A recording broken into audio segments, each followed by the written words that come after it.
A minha especialidade é em terapia cognitivo-comportamental. Então a gente trabalha tanto em termos do pensamento da pessoa, quanto de emoção, quanto de comportamento. A gente parte de uma ideia de que pensamento, emoção e comportamento estão interligados.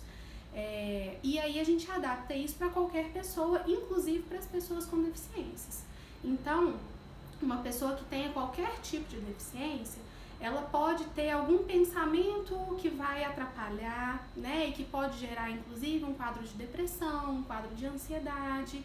Ela pode ter sentimentos que acompanham, né, esse tipo de pensamento.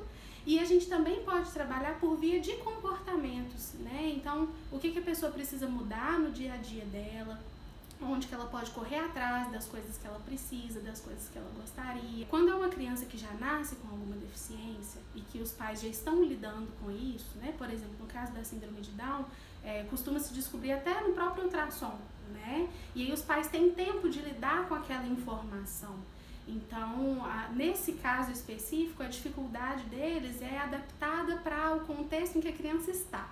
No caso de algumas outras síndromes, né, como é o caso do autismo, em que o diagnóstico ele vem um pouco depois, né, o diagnóstico de autismo ele é dado depois da criança ter 2 anos de idade, 3, às vezes até mais tarde do que isso.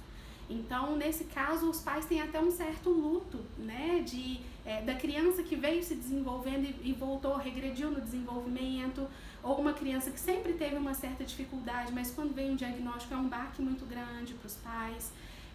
E aí o foco deles é outro, né, é lidar com esse sentimento, com esse luto que eles estão passando, porque é muito difícil, né, mas o comum que eu observo nos pais, né, de todas as crianças que têm algum tipo de dificuldade, é em relação ao futuro dessa criança, né, como que ele vai ser no futuro, vai conseguir estudar, vai conseguir trabalhar, vai conseguir se dar bem com as outras pessoas.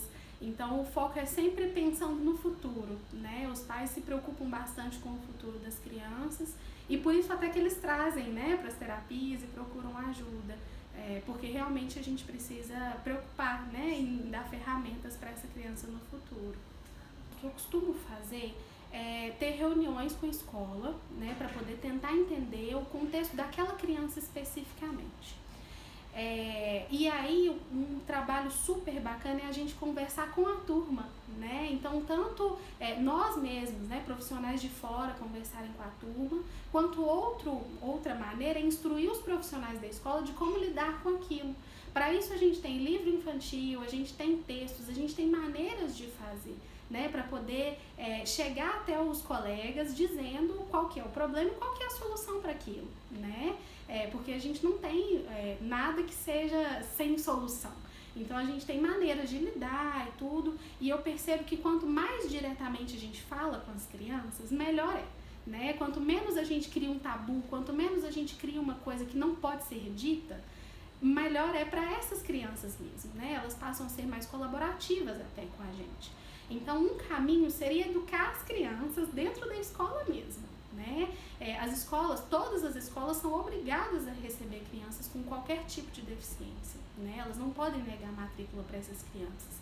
Tem um termo que eu gosto muito a respeito da deficiência, que ele trata pessoas em situação de deficiência, né? A gente não dizer que a pessoa é deficiente, mas a gente dizer da pessoa em situação de deficiência. Porque em situação de deficiência, qualquer um de nós pode estar em algum momento da vida, né? E se a gente tem essa consciência de que qualquer um de nós pode estar em situação de deficiência em algum momento, a gente fica mais aberto a ajudar o outro também, né? Eu ajudo o outro hoje, o outro pode ter que me ajudar amanhã, né? Então a gente entender que todos nós estamos passíveis disso, dessas dificuldades, desses problemas, e isso torna mais fácil a convivência no dia a dia, né? E nas situações em gerais com que a gente se depara.